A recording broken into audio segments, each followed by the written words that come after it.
iOS 14 is a super packed update.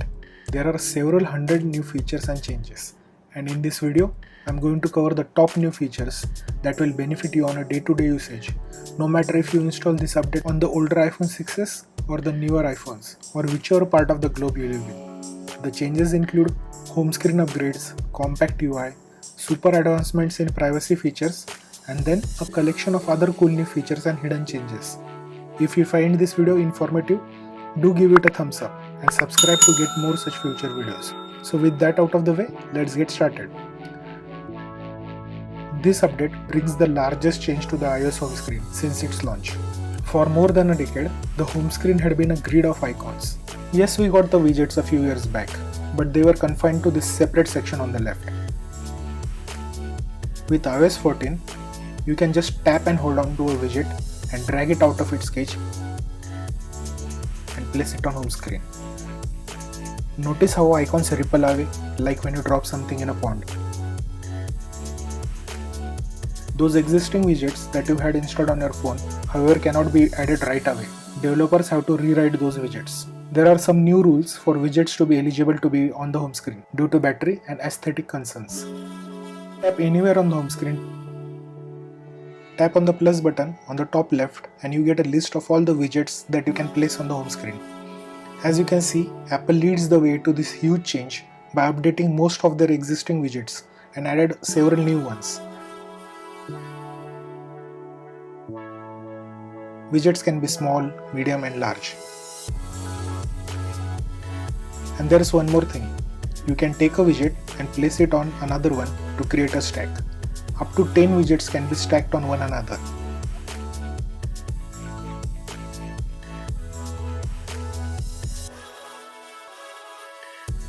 You can scroll through the widgets by swiping on them. And every stack that you create is a smart stack by default, which means it can auto-rotate to show the right widget based on time, location and your device usage patterns. Apple takes its own sweet time to implement new features, but implements them just right. There's still a lot more to talk about widgets, but that's a topic for a whole separate video. So make sure you are subscribed. Moving on. If you swipe to the extreme end of the home screens, there is this new section called App Library. Tap on the search bar or pull down and you get an alphabetically sorted list of all the apps installed on your phone. And right below it, your apps are auto-organized for you in folders. This app library sounds a lot like app drawer that we get on Android launchers. Can you change them, like rearrange, create new folders and so on? A section for No. Of course not. Okay, moving on. Previously, every single app that you had on your iPhone used to be on the home screen. This was for the simplicity point of view, for first-time smartphone users, kids and the elderly. It's just easier to find apps. But for the rest of us, it starts getting ugly and untidy. With hundreds and hundreds of apps installed, the number of pages keeps on increasing. People used all kinds of jugaad, like dumping all apps in folders just to keep home screen clean. But hey, didn't Apple just copy the app drawer? Didn't Apple just invent the new app library? So, does this mean just like Android, can we remove apps from home screen without uninstalling them? Yes, now in iOS 14, you can press and hold on an app, tap remove app, now select move to app library. This will remove the app just from the home screen. Your app is still there, installed on your phone, and you can get to it from app library or by searching for it. Whereas tapping delete will actually delete the app. But removing apps is not the only way to organize. Tap anywhere on the home screen, tap on those dots on the bottom. You can see view of all the home screen pages. Just remove the check marks and you can hide those pages. You can have separate pages for work or study stuff and just hide them away on weekends. You can mix and match, hide some apps, hide some pages and get cool one-page setups.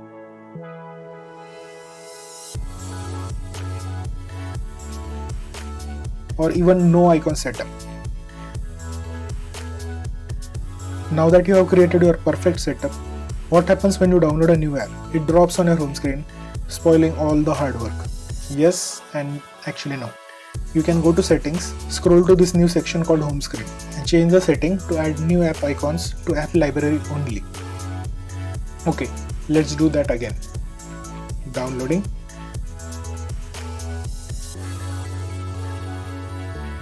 Downloaded. See, no icons on home screen, but still appears in app library. Also, if at some later point in time you want some apps back on home screen, you can do that easily by going to the app library, press and hold on an app and selecting add to home screen.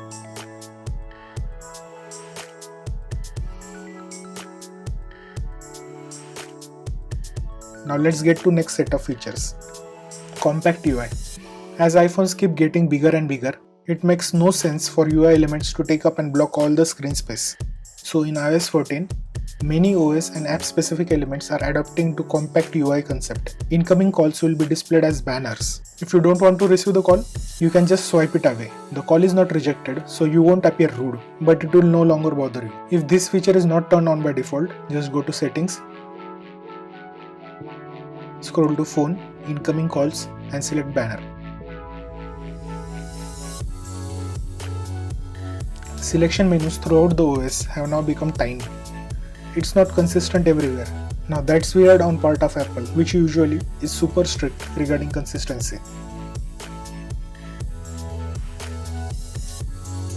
Picture in picture. When you're watching a video in full screen, you can simply swipe away to make the video enter this tiny window, and you can continue using the phone while still watching the video.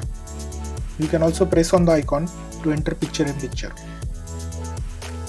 You can resize the window, move it around to place in different corners of the screen, or flick it away for some time. The audio will still keep on playing, and you can pull it back in whenever you want. This feature can also be used for video calls and FaceTime. Apps like Amazon Prime Video received this feature right out of the box, and more apps will soon start getting optimized for this feature. But before you get super excited for YouTube, it will definitely ask you to pay for premium to use this feature. Continuing the compact UI trend, even Siri doesn't take up all the screen space and displays results in these beautiful cards. However, the transparent see-through section doesn't allow you to interact with anything that's beneath it. Siri also got smarter and pulls in results from even more knowledge sources. While there are ups, there are also downs. Remember those scrolling wheels for selecting time? Yeah, Apple killed them and replaced them with this ugly numerical keypad. Obviously there was an outrage and Apple settled on a compromise. You can now tap on the numbers and scroll them if you want, but that numerical keyboard, it is not going anywhere. iOS 14 makes major new changes in terms of privacy that put you in control, restrict malpractices from apps, protect your privacy, and automatically highlight any shady behavior that the apps might be up to. First privacy feature is highlighting clipboard sniffing. Did you know whenever you copy anything, it is copied to something called clipboard, and apps could access the most recently copied element. This capability is necessary for many interesting use cases, but some apps were abusing this access.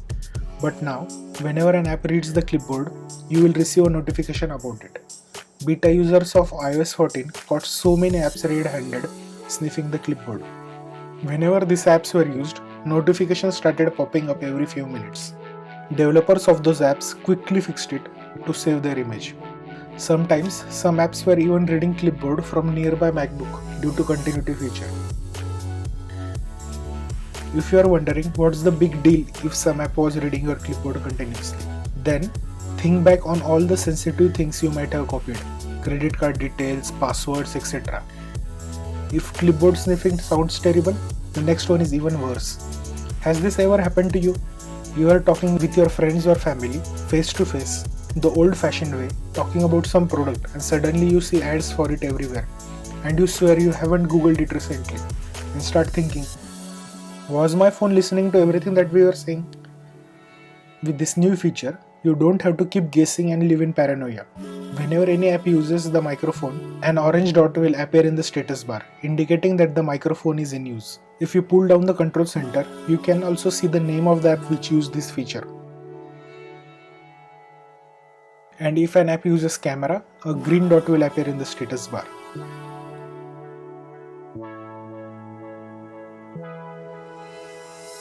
Now normally for social media apps like Instagram, when you use the app for casual scrolling, there should be no dots. But when you want to post a photo and you open the camera section, as soon as the app actually starts using the camera, a green dot will appear.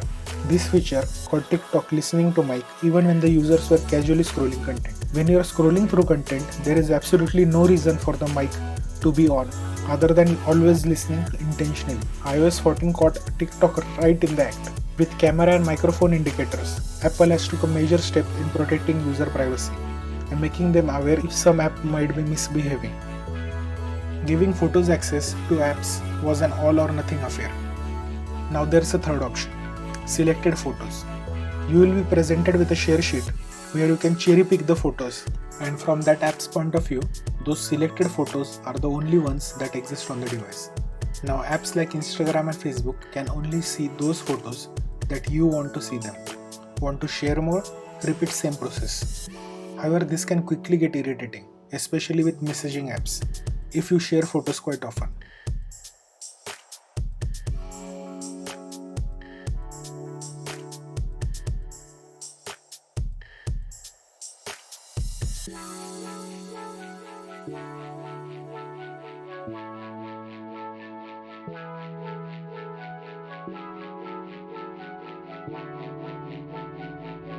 Another most used permission is location, and is easily the most abused one.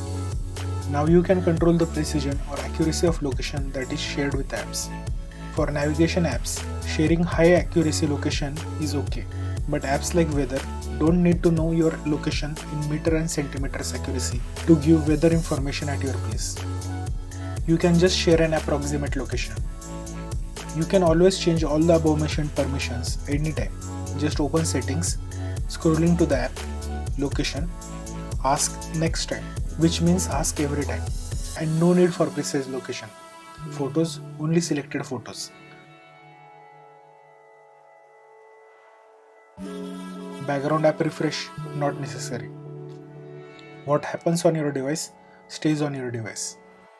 The keyboard now uses on-device dictation and can run in completely offline mode. This is to show that dictation works completely offline. You can see I am on airplane mode and dictation is still working offline. There is also a new translation app on iOS, so that Apple or you in turn don't have to rely on third-party services for translation. Once you have downloaded the languages, this app can run totally offline, and no voice recordings used for translation will ever leave the device. Safari also makes use of this feature internally to translate websites. Just like food items have to display a chart of their nutritional value on the packaging and have to declare that something has too much sugar, fat, etc., now apps have to declare all the kinds of tracking and data sharing in easy to understand way when they publish their app on the App Store listing, so that you can make an informed decision before downloading. Google and Facebook should be worried. And just declaration is not enough. Users should also consent. Even if apps have already declared about tracking and data sharing on their App Store listing, they will still have to ask for your permission first before actually starting to track you for the first time while using the app. And you can always decline to give this permission. The SMS app can filter transactional, promotional and junk SMS and categorize them separately from normal conversations. All of this happens on device without sharing any of the SMS data to third-party service.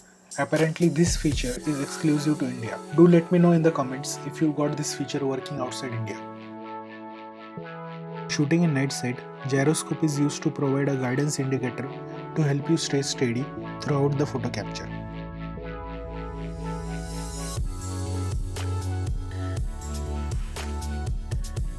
There was always an option to hide photos in the Photos app.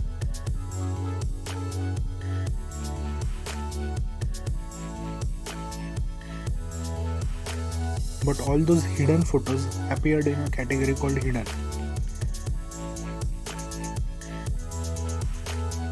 Now you can jump to Settings, Photos and enable Hidden Album. This will now actually hide the hidden album. When using the markup tool in screenshots, there are new color selection options.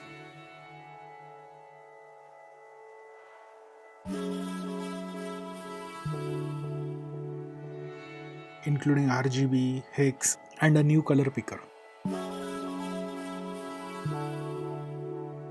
Now you can draw in rough shapes and it will snap into perfect geometrical shape.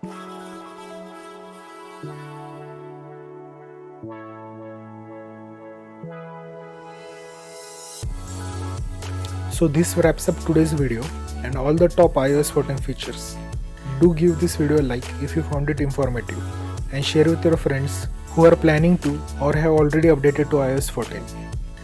If you found this video informative, give this video a thumbs up and subscribe to get more such videos.